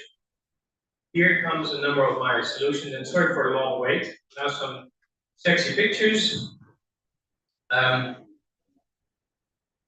If you can't plan your cities, and you can't plan, in my humble opinion, plan to expand, then what's left? I believe there's still plenty of opportunity. If you look at the existing footprint of, for instance, infrastructure in urban areas in China, you can find these pockets of potential, of opportunity to densify and intensify. And the beauty is, if we do that, this is, for instance, again, Chongqing and Chengdu, if you do that, you have the infrastructure already. You don't have to pay for more infrastructure. You have the people where you want it. You have the value, the land value where you want it. So let's go very quickly. Chengdu and Chongqing. We mapped all the transit options, bus, road, everything.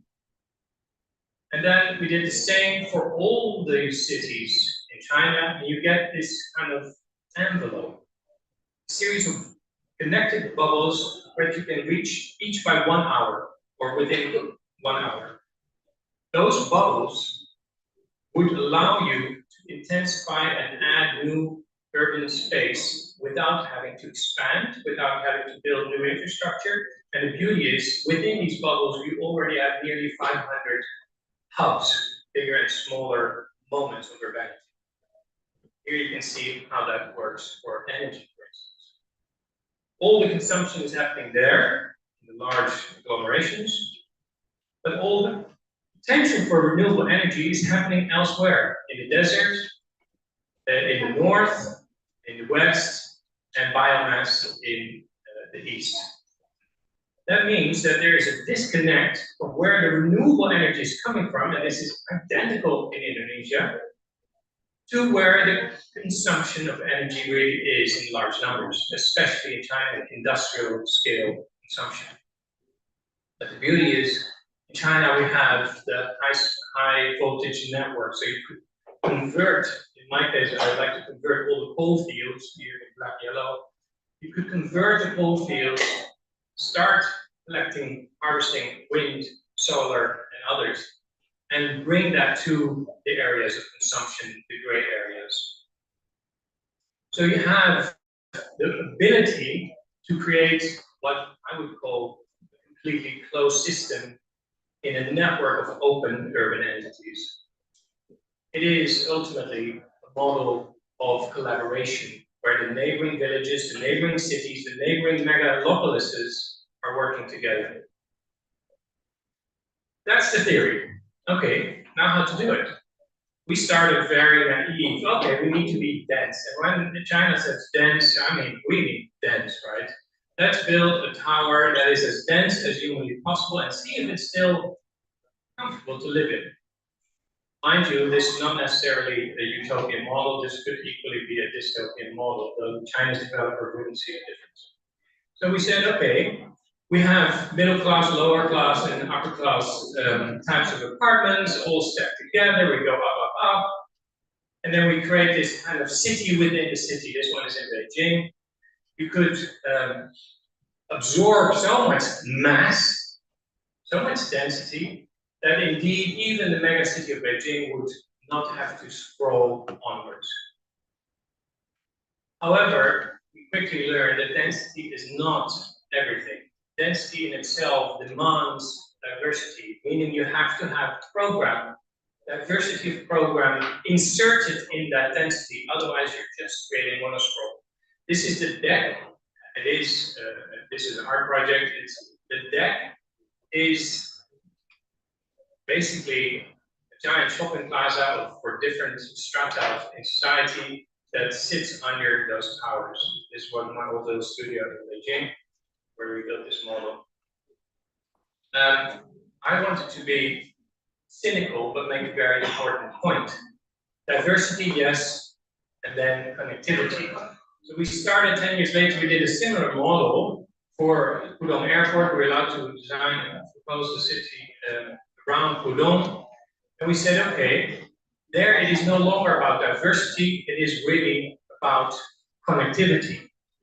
Pipes are going underground, roads are going underground, highways, high-speed rail, parking, Agriculture, everything is going underground because the land use is so intensive that there is no other opportunity. So you're getting these nodes, and to be clear, this is just a circular cutout, an extraction from our proposal that we kind of pulled out and made a model of. There's a little. So it becomes very ambiguous where the ground plane really is. Where are you? Are you on -10 or on +10? It is completely unclear. This is a future that is certainly in China around the corner, even when building underground is so expensive.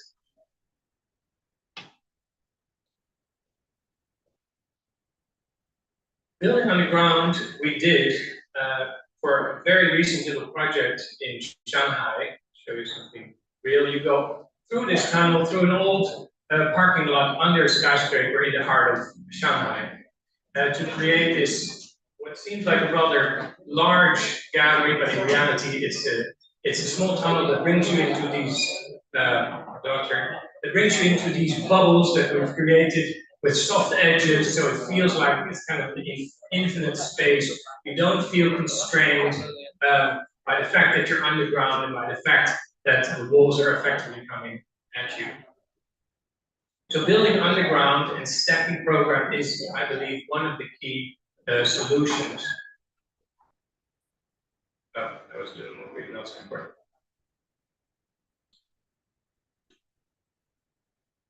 Now, let's go a little bit bigger. In Chengdu, we landed this project for a large IT hub. This is that hub. It's effectively 6 towers on what we created was a podium. Bear with me, this story has a little bit of a weird punchline. Very remote from Chengdu city, but within the metro system, it has many of the good qualities of Chinese urbanism. But as you can see, it is also kind of on its own plot. So we felt like we have no other choice than to kind of create this city within the city, this PBT type model where you're working inwards rather than outwards, where you're trying to connect the different towers over different heights, going up and down, etc., etc. You enter from the subway, which is half an hour from the center, and then go under this giant deck, go up, and then we kind of believe if we spatially connect all these areas that you could actually also socially connect the people working in these different companies. Now here's the problem. It works. I think we inserted all the available green technology that they could buy, and then yet it's still just another siphoned off pocket. Let me show you again. These are the highways surrounding the plot. So there's no way to create real urban fabric, to connect to your neighbor, to create a street's dead, to create a sense that you can actually wander around, go to that lake that is nearby, because you are circumvented by asphalt. A similar project for the Dutch government in China, first time in Dutch Eco City. Similar logic, we said if you can't beat them, let's join them. Let's take an existing industrial and rather than wiping that existing community off the map and just building this blitzing new environment, we said, maybe not. This map shows in white all the green areas, which is actually only the mountainous areas, because the rest has been completely consumed by urbanization. So we figured, well, in that case, let's take that green space and pull it back into the city. Use that as a means to create corridors, on the left, to create corridors in the existing environment, green corridors rather than urban corridors. So instead of planning the city, we're now starting to plan the landscape, starting to plan how to reforest, how to create wind and water and agricultural corridors.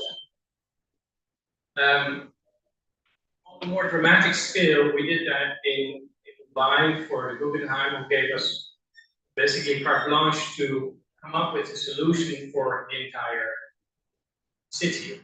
what do you do in a city that suffers from so much? Everyone said, well, look at the traffic. Mumbai is notorious for its congestion, right? But I felt like, well, let's see first what's going on. And it became very clear that Mumbai has a unique situation where the slums are kind of larded, are kind of interspersed throughout the entire formal city. The red here, informal settlements, are inside the formal city. That means that on 1/3 of the surface, 2/3 of the people are living informally. That seemed to be a much more potent kind of topic to be addressing. So we felt we can also have more bang for our buck if we invest in sustainable solutions at the village, or in this case, the slum level, which almost operates as a network of villages. And then we can actually begin to connect these networks with different solutions. But in an environment that is so dense as Mumbai, you simply don't have the space in the street to create a connection, to create, let's say, a bike lane, or maybe a new bridge.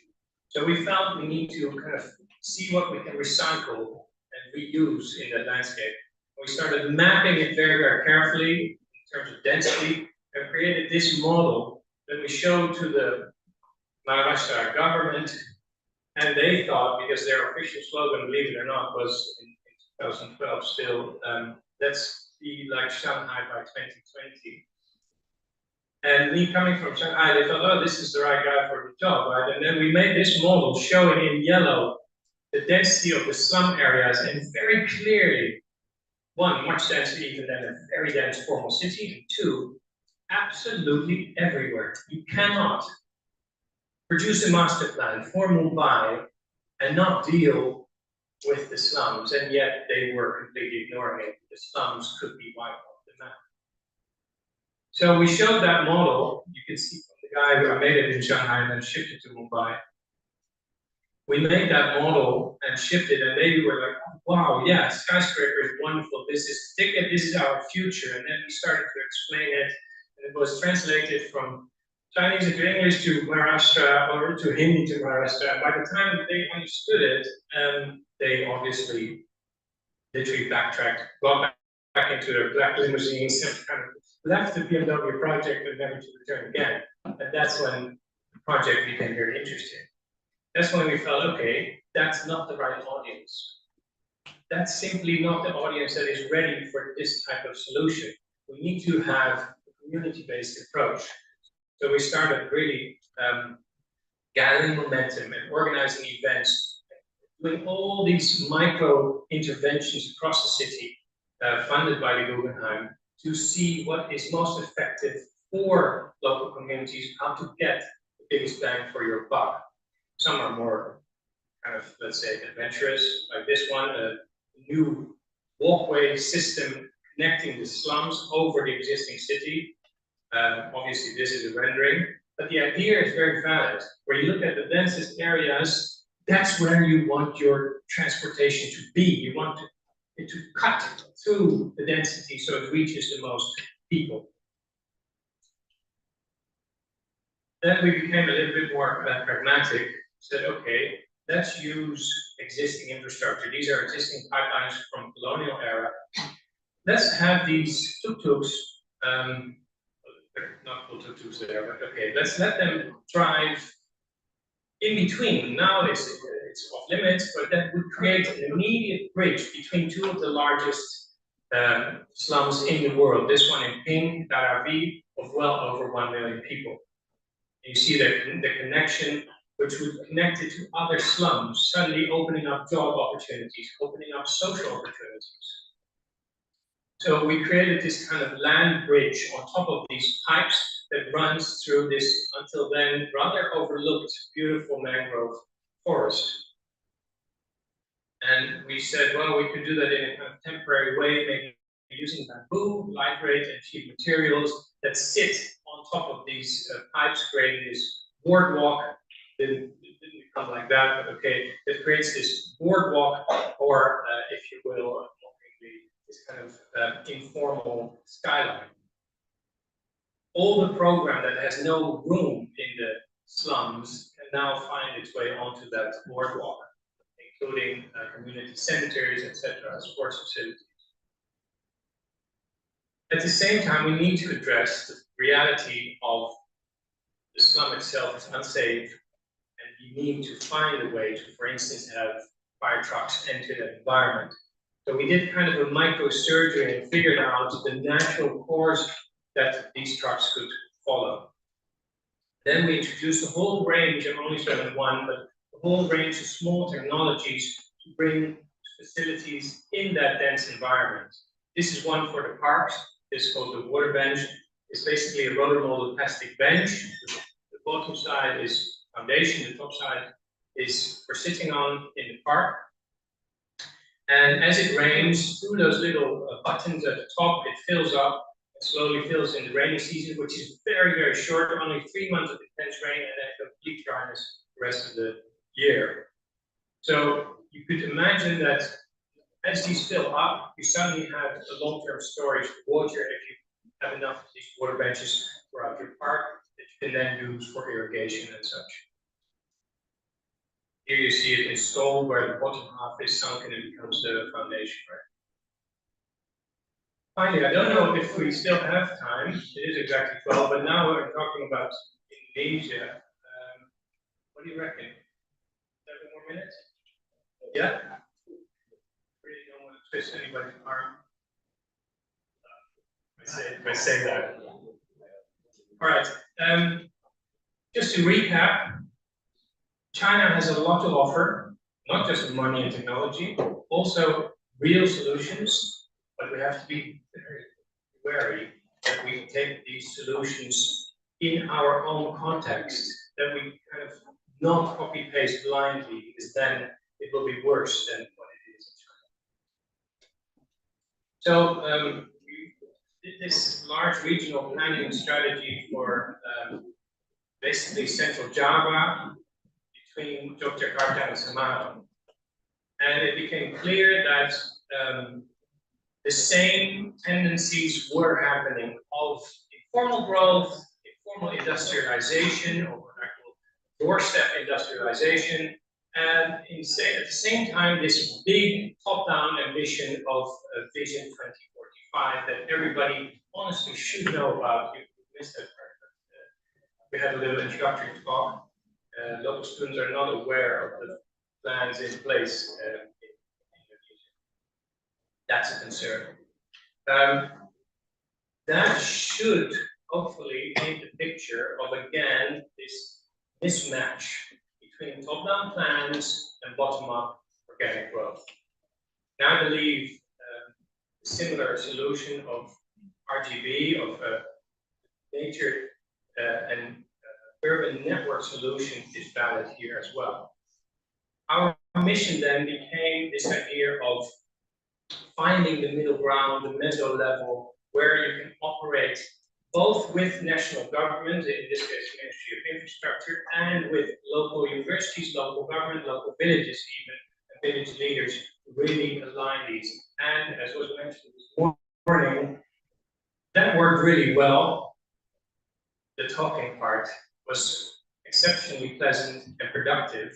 Implementation, not so much. But that's one step at a time. We do our thing. We do the data mapping, GIS mapping, and we find that Central Java is really a critical node in the larger network, and their ambition to do these tollways is maybe not necessary. But you have to have a very strong argument to tell the central government that you're not planning a new tollway because it would be detrimental to the intricate fabric underneath.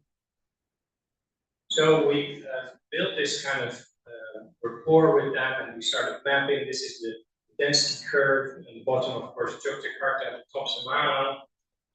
Below is the little spike there. Between these spikes is an immense number of forces that are attractors that pull away at these centralities that actually create the mud in between. It's the new airport, and it's of course Borobudur that is now slated to become, the next big international tourist destination. But at the same time, in that same environment, we see the same things I mentioned. China, this is all Indonesia, just as a reminder. And at the bottom end, or at the micro end, you have all these workshops, sweatshops, and little initiatives popping up that are not mapped, that are not formal, that are not formalized. So that creates a really complex and muddled environment. This is Yogyakarta in sort of dark blue in the middle, and then the larger region with the road to my left. What I feel is, on the one hand, traditional expansion, even explosive expansion,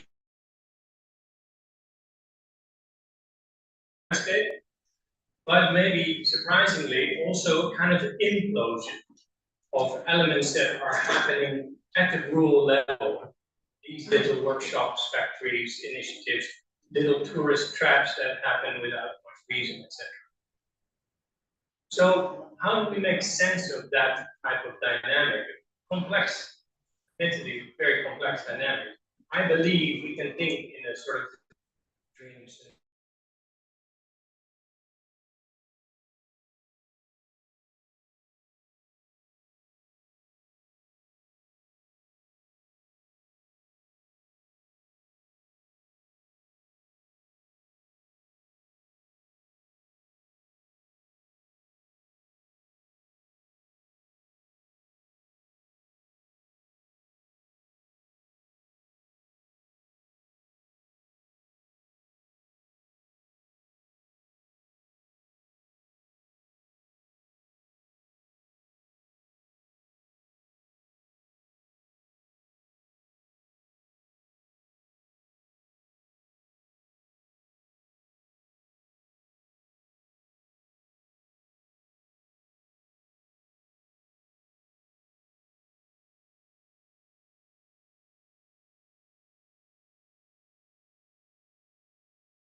and just get it quickly to the end consumer, get it quickly to the cities.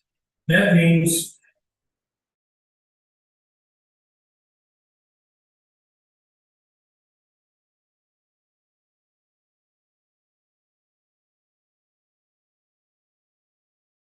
roads a half meter wide. We don't want to increase the width, and we also want to improve their lives. So therein lies a contradiction. So we started mapping these roads and figuring out, is there a number of, are there spots in this landscape where we could have trucks come on the new tollway from St. Islands and then stop at this junction, stop at these terminals, these bus terminals, and then small tricycles bring the food to those local transit hubs. So that delivers this kind of series of existing terminals, because that's the beauty. We found that actually the spots that are most successful are already occupied by bus terminals. They are very, very big, as you know, in Indonesia. They're kind of oversized. So we felt there's an immense opportunity to create this kind of logistic hub at each of these terminals, therefore offering access to local farmers to bring their goods to these terminals and then zip straight to Jakarta or Semarang. Finally, the last minute, I will give you a little teaser of what's to come here in Bali. Project is plan B, as in what to do if there is no plan A. We don't have a model. We don't. I hope after this whole talk, you're kind of convinced that, as I am, that there is no clear model to do